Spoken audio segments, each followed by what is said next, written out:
Actualité.cd, l'actualité de la RDC en continu et en direct. Vous avez mené une étude sur les pratiques de corruption en RDC. Quel est l'état des lieux de la corruption dans le système judiciaire congolais selon votre étude? Alors, d'abord, il faut souligner que j'ai contribué à la réalisation de cette étude sur les pratiques de la corruption, justement dans le secteur de la justice. La particularité de cette étude, c'est que elle a abordé la question suivant une approche socio-anthropologique. Ça veut dire qu'on ne s'est pas limité à l'étude du cadre juridique, du cadre institutionnel, mais on est allé au-delà pour essayer de dégager les causes profondes de la corruption qui se situent dans les perceptions des acteurs de la justice, des justiciables eux-mêmes.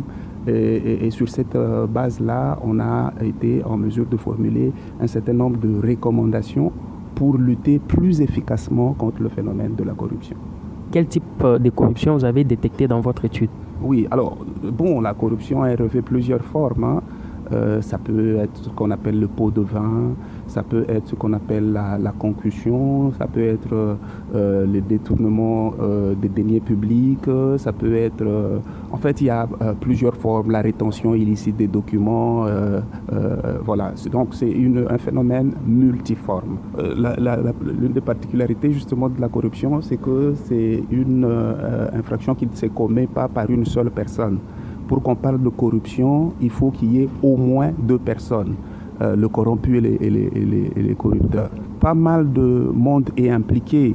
Vous avez à la fois les justiciables, les acteurs judiciaires, vous prenez toute la chaîne judiciaire, ça veut dire les greffiers, les secrétaires de parquet, les magistrats eux-mêmes, qu'il s'agisse de ceux du siège comme ceux du parquet, les agents administratifs attachés aux juridictions, au parquet. C'est un phénomène qui implique l'ensemble de ces protagonistes de ce qu'on pourrait appeler le jeu judiciaire.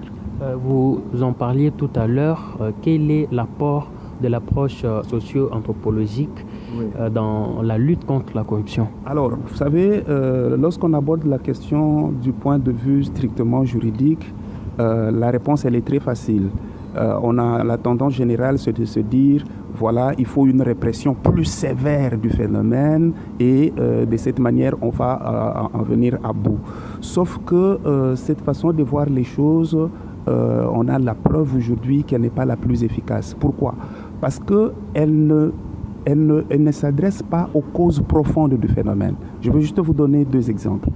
Lorsque vous échangez avec le personnel judiciaire, il vous dit qu'il y a au moins deux formes de corruption. D'abord, ce qu'on appelle la corruption de nécessité. Ça veut dire que parce qu'on ne reçoit pas les frais de fonctionnement, parce que le salaire n'est pas à la hauteur des attentes et tout le reste, eh bien, on est comme obligé de recourir à la corruption pour pouvoir faire face aux besoins de la vie. Vous voyez, ça, l'argument qui est avancé là-bas, c'est la nécessité. Donc, les gens, ils ne se laissent pas corrompre par plaisir, mais ils sont dans une situation telle qu'ils sont obligés de s'adonner à la corruption. Ça, c'est l'une des formes qui est évoquée quand vous parlez avec les uns et les autres. Il y en a d'autres qui vous disent, c'est vrai, mais il ne faut pas perdre de vue que la corruption s'explique également par la cupidité. Autrement dit, et ça c'est déjà intéressant, parce que ça vous montre qu'on peut beau revoir à la hausse les rémunérations du personnel judiciaire, ça ne suffira pas pour mettre fin à la corruption. Parce que si l'une des causes de la corruption, c'est la cupidité, eh bien, ce n'est pas en révisant à la hausse les traitements qu'on va faire face au phénomène. Vous voyez, la cupidité, ça démontre autre chose. Dans l'étude, on a trouvé par exemple que l'une des raisons pour lesquelles certaines personnes arrivent à résister à la corruption, c'est qu'elles ont des convictions religieuses suffisamment profondes. C'est une question d'éthique finalement. L'éthique, ça veut dire quoi? L'éthique, ça veut dire qu'il faut que les gens soient préparés déjà en famille. Et ça, c'est intéressant parce que ça montre qu'il y a des actions qui peuvent être menées au sein des familles en matière de lutte contre la corruption. L'éthique, c'est quoi? L'éthique, c'est également, vous prenez les confessions religieuses, les leaders religieux et tout ça. Ça montre qu'en fait, que si on veut être efficace en matière de lutte contre la corruption, il faut compter sur les leaders d'opinion, les leaders religieux, les églises. Si les églises pourraient elles aussi s'impliquer dans ce combat contre la corruption, il y a beaucoup de chances qu'on puisse aller de l'avant. Je n'ai donné là que quelques exemples, mais en lisant le rapport, vous en trouverez beaucoup d'autres. Sur 26 provinces de la RDC, vous n'avez mené votre étude que dans 3 provinces. Pourquoi? Question de moyens. On n'a pas mobilisé suffisamment de moyens pour couvrir l'ensemble du territoire national. Maintenant, il faut relativiser l'impact de cette limitation spatiale sur les conclusions de l'étude, parce que c'est vrai qu'il y a des spécificités. On a vu par exemple qu'il y a certaines spécificités propres à la province de l'Équateur. Il y en a d'autres qui correspondent plutôt à la province de Bunia que vous ne trouvez pas ailleurs. Mais cela dit, il y a quand même un fond commun. Il y a quand même des traits communs à l'ensemble des provinces de la République démocratique du Congo. Et donc on peut déjà se dire on a quand même pu dégager des points communs. Maintenant, les spécificités, et cette étude, ce n'est pas la dernière, il va de soi qu'elle va en appeler beaucoup d'autres.